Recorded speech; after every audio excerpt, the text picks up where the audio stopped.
जय सिया राम। तो अब तक हमने श्रवण किया कि किस तरह ब्रह्मा जी ने कृष्ण जी की परीक्षा लेना चाही और कृष्ण जी से उनके भक्तों का वियोग करवाया। तो जिसके पश्चाताप स्वरूप अब उन्हें कलयुग में अवतार लेकर भक्तों का यश गाना था। तो समय बीता, कलयुग आया। कलयुग में एक दक्षिण ब्राह्मण परिवार था, बहुत संपन्न परिवार था, परंतु वो जो ब्राह्मण थे वो संतानहीन थे, तो इसलिए बहुत दुखी थे। किसी तरह भी उन्हें संतान प्राप्त नहीं हो रही थी। एक बार उनके घर में कोई संत आए, तो संतों की उन्होंने खूब सेवा पूजा की। संतों ने कहा कि आप इतने परेशान क्यों हैं, दुखी क्यों हैं। तब ब्राह्मण ने बताया कि भगवान, सब तरह से मैं संपन्न हूँ, खुश हूँ, परंतु संतानहीन हूँ, मेरा वंश कैसे आगे चलेगा। तो संत ने कहा कि आप तो हनुमान जी के भक्त हैं, उन्हीं की आराधना कीजिए, वे सर्वसमर्थ है, वे चाहे तो क्या नहीं हो सकता। तो उन्होंने एक अनुष्ठान बताया, जिसके फलस्वरूप 12 वर्ष तक उन्होंने हनुमान जी की आराधना की। हनुमान जी तब सबसे जल्दी प्रसन्न हो जाते हैं, तो हनुमान जी ने प्रकट होकर उन्हें दर्शन दिए। हनुमान जी ने उनसे वर मांगने को कहा। ब्राह्मण ने कहा कि भगवान, सब कुछ है मेरे पास, लेकिन मुझे संतान चाहिए, एक पुत्र चाहिए जो मेरा वंश आगे चले। अब हनुमान जी बड़े परेशान, उन्होंने कहा, अरे ये कैसे, तुम मेरे भक्त हो, राम जी की भक्ति ना मान के संतान प्राप्ति करना चाहते हो। ये ठेका मेरा नहीं है भाई, ये तो भगवान जी का ठेका है, मैं तो भक्ति प्रदान करता हूँ, राम राम करो, खुश करो, क्यों इन सब में पड़ते हो। लेकिन अब वो बहुत रहे, कह रहे नहीं भगवान, मुझे तो यही वर चाहिए। हनुमान जी ने उन्हें समझाया कि ये सब तो भगवान जी के हाथ में, मेरे हाथ में तो नहीं है, मैं तो उनका एक सेवक हूँ। मैं भक्ति तो प्रदान कर सकता हूँ, राम जी तक पहुँचा सकता हूँ, लेकिन ये सब नहीं। तो ब्राह्मण ने कहा, नहीं भगवान, मैं तो सब जानता हूँ, माँ ने तो आपको वरदान दिया है, आप तो अष्ट सिद्ध नवनिधि के दाता हैं, आप में तो है ही, लेकिन माँ ने आपको वरदान दिया है, आप किसी को कुछ भी प्रदान कर सकते हैं। तो आप ये बहाना मत बनाइए कि आप नहीं हैं, आप तो सर्वसमर्थ हैं। तो फिर अब हनुमान जी ने कहा कि अभी इतना बोल रहे हैं तो क्या करें। उन्होंने प्रभु का ध्यान धरा कि भगवान ये क्या हो गया, अब ये कैसी समस्या है। तो राम जी ने कहा कि आपका भक्त आप जाने, लेकिन सर्वसमर्थ तो आप हैं ही। आपके लिए तो तुलसीदास जी महाराज ने लिखा है, समरथ सुवन समीर के रघुवीर प्यारे, कि आप तो सर्वसमर्थ और मेरे तो प्यारे हैं ही। तो यदि आप कह देंगे तो मैं थोड़ी मना करूँगा। तो हनुमान जी ने कहा ठीक है। तो हनुमान जी ने उस ब्राह्मण को बताया कि आपके भाग्य में था नहीं संतान, कोई संतान नहीं, परंतु अब आपने इतनी आराधना की, पूजा की और राम जी का नाम ले लिया कि उन्होंने आपको दिया, माँ ने आपको वरदान दिया, तो ठीक है। अब मेरी कृपा से ही, राम जी की कृपा से ही आपकी एक संतान होगी और उसी से वंश आगे चलेगा, और आगे चल के इसी वंश में एक महान भगवत भक्त होंगे, और जिनसे पूरे समाज का, सबका कल्याण होगा। ऐसा कहकर हनुमान जी अंतर्ध्यान हो गए। अब ये संतान हनुमान जी की कृपा से प्राप्त हुई थी, या कहीं वो ही एक स्वरूप में आए हों, लेकिन उनकी कृपा से प्राप्ति, इसलिए उस वंश का नाम हनुमान वंश ही कहलाया। तो नाभा जी हनुमान वंश के हनुमान वंश में उत्पन्न हुए हैं। तो कोई भी अगर ब्राह्मण से पूछता कि आपके तो पुत्र नहीं था, ये पुत्र किसका है, तो यही कहते हनुमान जी का है, तो इसलिए उनका वंश हनुमान वंशी कहलाया। तो अब समय बीता, अब नाभा जी के प्राकट्य होने का समय आया। नाभा जी हनुमान वंश में उत्पन्न हुए, जैसे कि हनुमान जी उन्होंने पहले ही उन्हें वरदान दिया था कि आपके घर एक दिव्य बालक उत्पन्न होगा। तो नाभा जी प्रकट हुए। उनका जन्म का नाम क्या है ये किसी को नहीं पता, उन्हें याद ही नहीं था कि क्या है जन्म का नाम। तो उनका प्राकट्य हुआ, परंतु अब ब्रह्मा जी ने तब मुंह में अंधे होकर और परीक्षा के लिए इतनी सब लीलाएं की थी, इसीलिए उसी के फलस्वरूप नाभा जी नेत्रहीन उत्पन्न हुए। नेत्रहीन भी ऐसे, जैसे कि किसी की आंखें ना हो, उसमें दृष्टि ना हो तो एक बात, परंतु नाभा जी के तो आंखें ही नहीं थी, स्किन बिल्कुल सपाट थी, तब फ्लैट था सब, कुछ चिन्ह ही नहीं थे, नेत्रों की चिन्ह ही नहीं थे, नेत्रों वाली जगह ही नहीं थी। तो कोई चांस ही नहीं था कि कभी देख भी पाएंगे। यदि आंखें होती तो जैसे आजकल की टेक्निक होती है उसमें ऑपरेशन करो या कुछ करो, दवाई से आ भी सकती है, बट अगर नेत्री ना हो तो नए नेत्रों नहीं लग सकते हैं। तो उनकी वो एरिया ही नहीं था, वो नेत्र थी ही नहीं। तो अब देखकर तो माता पिता बहुत दुखी हुए कि ये कैसा बालक उत्पन्न हुआ है, अमंगलकारी है ये तो, पर क्या करे अब। बुलाया गया संतों को, ज्योतिषी को बुलाया गया कि ये कैसा बालक उत्पन्न हुआ है। उन्होंने इनकी जन्म कुंडली वगैरह देखी और बोला कि ये बालक तो बहुत दिव्य है, पूरे संसार का मार्गदर्शन करेगा ये, आप धीरज धारण करें, अति दिव्य बालक हुआ है आपके। पिता ने बोला कि ये तो खुद का मार्ग नहीं देख सकता तो संसार को क्या मार्ग दिखाएगा। लेकिन सबने समझाया कि कोई बात नहीं, अभी ऐसा है लेकिन आप धैर्य धारण करें, ये दिव्य बालक है एक। अब पिताजी क्या करते, मानना पड़ा उन्हें। तो लालन पालन होने लगा नाभा जी का। 2 वर्ष के जब नाभा जी हुए तो पिता का देहांत हो गया। माता जैसे तैसे शिशु का लालन पालन करती, वे अकेली संतान थे अपने माता पिता के। जब नाभाजी 5 वर्ष के हुए तो उनके गांव में भयंकर अकाल पड़ा। इतना भयंकर अकाल पड़ा कि भोजन सामग्री सब खत्म हो गई, लोग घास पत्ते खाकर रहने लगे, परंतु वे भी सब समाप्त हो गया। ना कहीं जल, ना कहीं पत्ता, ना घास, कुछ भी नहीं बचा।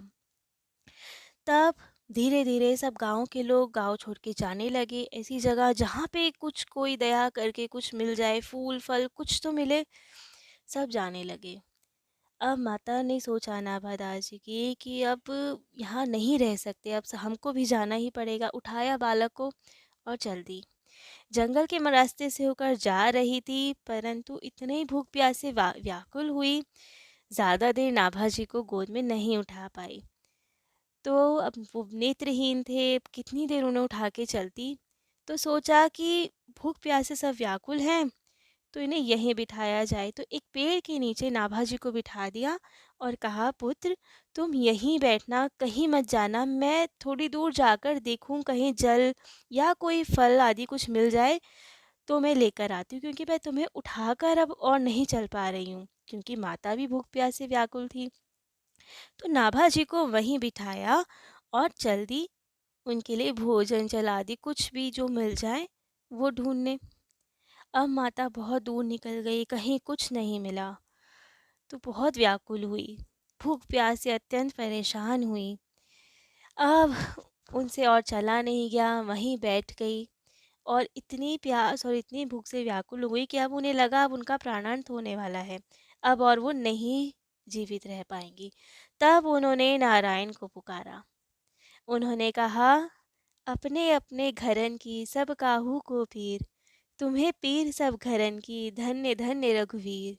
हे रघुनाथ जी, अपने अपने घर की तो सबको पीड़ होती है, सब चिंता करते हैं, एक आप ही हैं जो सबकी चिंता करते हैं।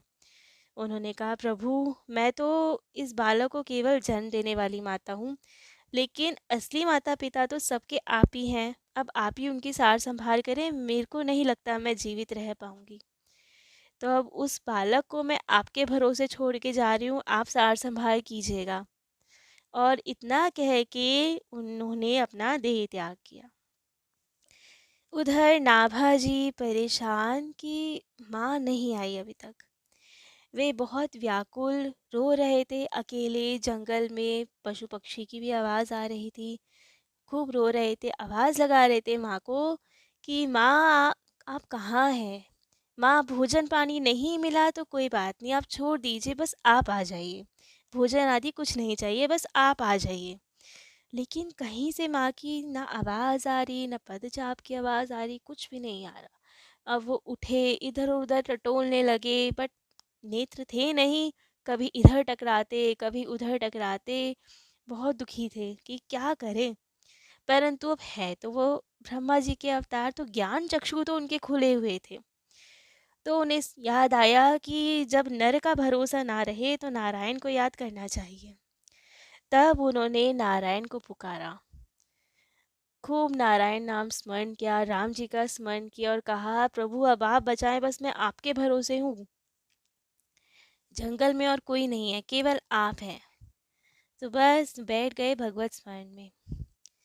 उधर वही जंगल के पास से एक रास्ता जा रहा था, जहाँ दो सिद्ध संत, श्री कीलदेव जी और श्री अग्रदास जी महाराज, दोनों संत, दोनों गुरु भाई जा रहे थे।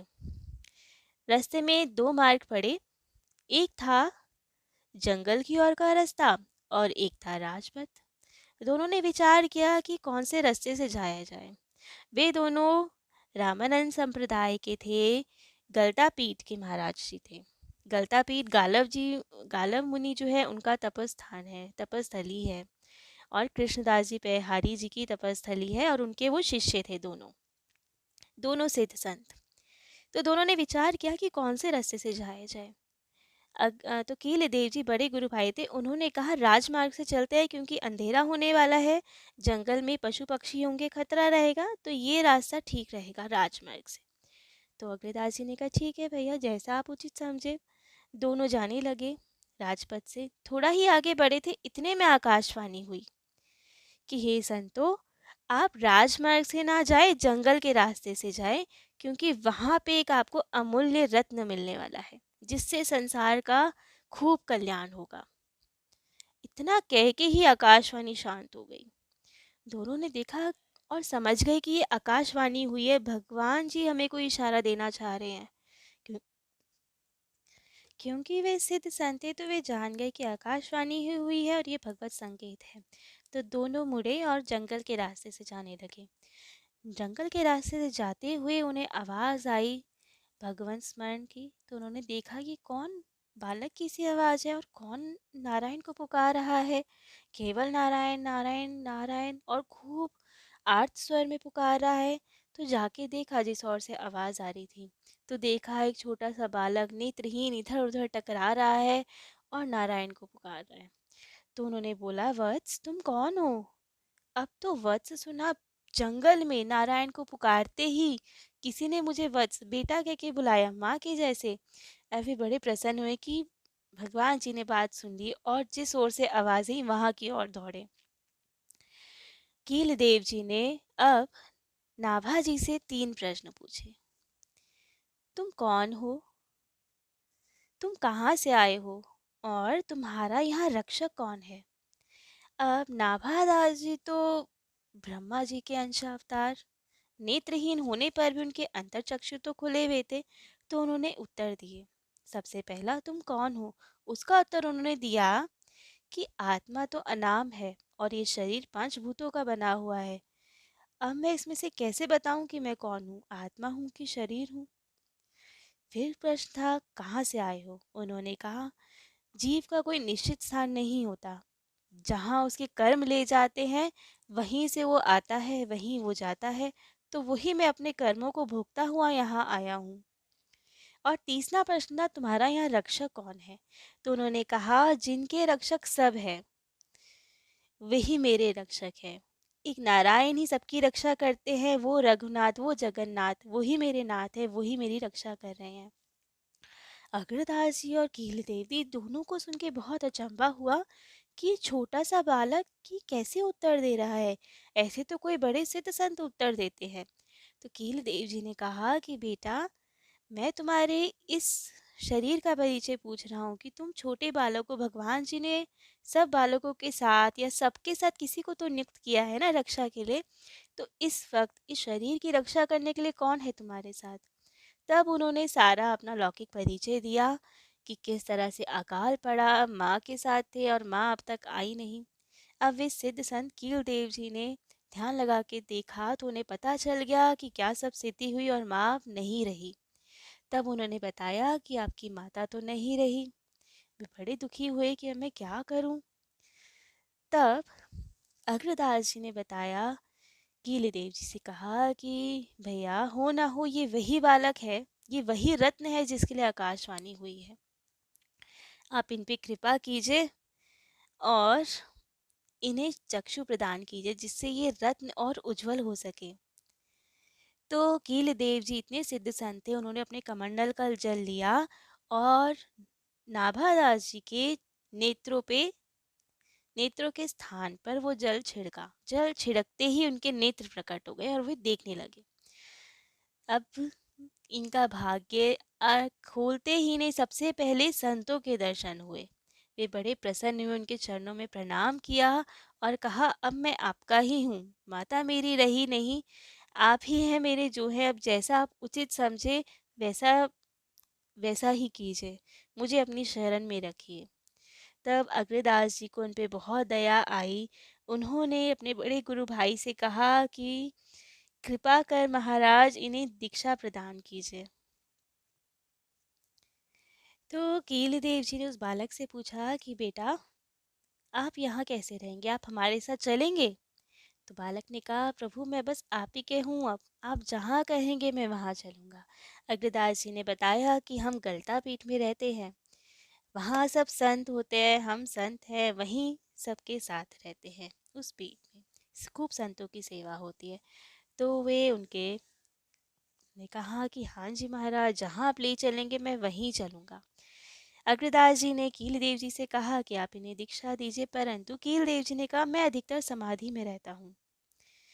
तो शिक्षा दीक्षा उन्हीं गुरु से लेनी चाहिए जो संरक्षण कर पाए। मैं इस बालक का संरक्षण नहीं कर पाऊंगा क्योंकि मैं स्वयं ही समाधि में लीन रहता हूँ, तो मैं इनकी कैसे संरक्षण करूँगा?